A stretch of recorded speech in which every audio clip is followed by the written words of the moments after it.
என் மசக்குட்டி எந்திரிடி. நேத்து ராத்திரி படுத்தீங்க, இன்னைக்கு விளக்கு வைக்கிற நேரம் கூட ஆயிப்போச்சு. எந்திரியா குயில் குஞ்சு, நீ யாவது எந்திரிடா.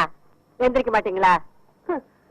பிறந்ததுல இருந்து இன்னைய வரைக்கும் ஒரு நாளாவது காலையில 6 மணிக்கு எந்திரிச்சு சூரிய உதயத்தை பாத்திருக்கீங்களா? நாங்க ஏன் பாக்கணும்? எங்க பேர்ல ஒரு மரியாதை இருந்தா அது வந்து பாத்துட்டு போட்டோம். நீங்க பாக்க மாட்டீங்களாக்கும்? இது என்னடா சைக்கிள் செயின்? என்ன பெரியமா இப்படி கேட்ட? நாங்க 2 பேரும் பெரிய ரவுடி இல்ல. எங்களுக்கு எந்த நேரத்துல எந்த ரூபத்துல எப்படி ஆபத்து வரும்னு சொல்ல முடியாது. கபால சைக்கிள் செய்யற முடிவு மூஞ்சில எரிஞ்சிட மாட்டேன். யார் மூஞ்சில? அவன் மூஞ்சில் நான் எறிவேன், என் மூஞ்சில் அவன் எறிவான். அதானே, உன் கூட சேர்ந்ததுக்கு அப்புறம் தான்டா என் பிள்ளையும் கூத்தடிக்க ஆரம்பிச்சுட்டான். இல்லன்னா இதுக்கு முன்னாடி ஊருக்கு டிராமா போட்டு இருந்தானாக்கு, இப்பதான் கூத்தடிக்கிறானா? வாய் மூடு. சங்கீத கொட்டாதீடா சாமி. அப்பா அது கிடக்கட்டும். நேத்து ராத்திரி எந்த கடையிலடா சாராயம் குடிச்சீங்க? நிதானமே இல்லாம நடு ரோட்ல கிடந்திருக்கீங்க. சலூன் சாமி கண்டு கூட விட்டுட்டு போனான்.